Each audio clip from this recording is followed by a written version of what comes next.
நாகப்பட்டினத்தில் இருக்கக்கூடிய சிக்கல் சிங்கார வேலவர் கோயிலுக்கு தான் இப்போ நம்ம வந்திருக்கோம். நம்ம திருவாரூர்ல இருந்து சரியா பார்த்தீங்கன்னா 18 கிலோமீட்டர் தொலைவில் இருக்கக்கூடிய ஒரு கோயிலுங்க.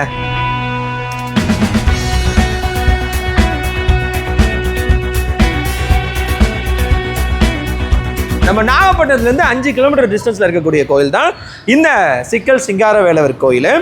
அதாவது நவநீதீஸ்வரர் திருக்கோயிலுடைய வளாகத்துக்குள்ளே தான் பார்த்தீங்கன்னா இந்த கோயில் அமைஞ்சிருக்கு.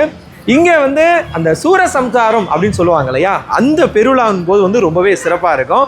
அதே மாதிரி கந்தசஷ்டி டைமில் பயங்கரமான இந்த ஊர் மக்கள் மட்டும் இல்லாமல் பல்வேறு ஊர்கள்லேருந்து மக்கள் அந்த கந்தசஷ்டிக்கு இங்கே வருவாங்க. அதே மாதிரி ஒவ்வொரு மாதமும் கார்த்திகை வரும் இல்லையா, அப்பயும் ரொம்பவே பெரும் விசேஷமாக இருக்கும். இந்த திருக்கோயிலில் பார்த்தீங்கன்னா நிறைய திருமணங்கள் நடக்கும், நிறைய நிகழ்வுகள் நடத்துவாங்க. நாகப்பட்டினம் மாவட்டத்துக்கு வரக்கூடிய டூரிஸ்டர்ஸ் முக்கியமாக வேளாங்கண்ணி போவாங்க, நாகூர் தர்காவுக்கு போவாங்க.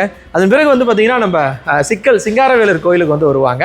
நம்ம திருவாரூர்லேருந்து நாகப்பட்டினம் போகக்கூடிய பழைய NH 67 இருக்கு இல்லையா, ஸோ அந்த ரூட்டில் தான் பார்த்தீங்கன்னா சிக்கல் அப்படின்ற கிராமத்தில் இந்த கோயில் அமைஞ்சிருக்கு. ஸோ நீங்கள் சிக்கல் சிங்காரவேலவர் கோயிலுக்கு எப்பப்பெல்லாம் வருவீங்க அப்படின்றத கமெண்ட் பண்ணுங்கள். ரொம்ப அழகான ஒரு கோயில்.